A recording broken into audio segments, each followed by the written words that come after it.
Good evening. We told you about the lawsuit just filed against New Mexico's top cop, but now questions are arising about one of the men suing the chief. Questions about what he may have been doing late at night just before he retired. News 13's Rebecca Atkins is live in the Newsplex with the story. Rebecca?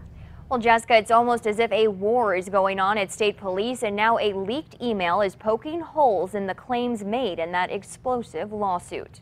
Where are the keys in the vehicle? This was the video that took people across New Mexico by storm. A state police officer that Otero County deputies suspected was drunk was given a ride home instead of being arrested. No.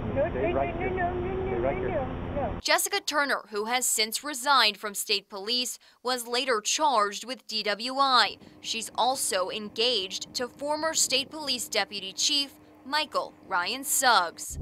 Suggs, as well as current Sergeant Monica Martinez-Jones and former Lieutenant Julia Armendariz, just filed a lawsuit against State Police Chief Pete Caceres. At the end of the day, I know what it takes to do this job. The lawsuit claims that Turner had a medical episode and pulled her truck over, but it goes on to say Chief Caceres threw the book at Suggs' fiancée and ultimately moved to terminate her. Suggs retired in February, the same month of Turner's alleged drunk driving. He's now a magistrate judge.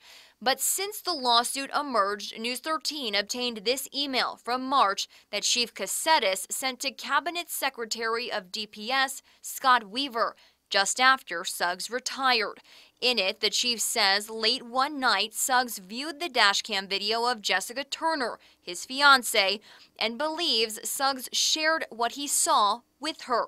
Caceres then says at the time, Suggs was an employee at state police, presenting an obvious conflict of interest. He then says that information would have aided Turner prior to her internal affairs investigation, and that he would have never allowed Suggs permission to view it. This is horrible. This is the worst day.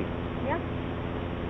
Not just for you, but for the other cops. Michael Suggs' attorney sent the following statement in response to the email. It says Suggs had permission to view the video and that state police failed to properly secure it, allowing dozens of officers access to Turner's DWI check.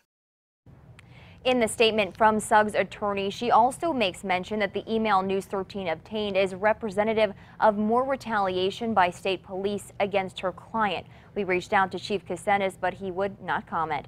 Jessica, back to you. All right, thank you, Rebecca. You can read the full lawsuit and statements from Suggs' attorney on our website, krqe.com.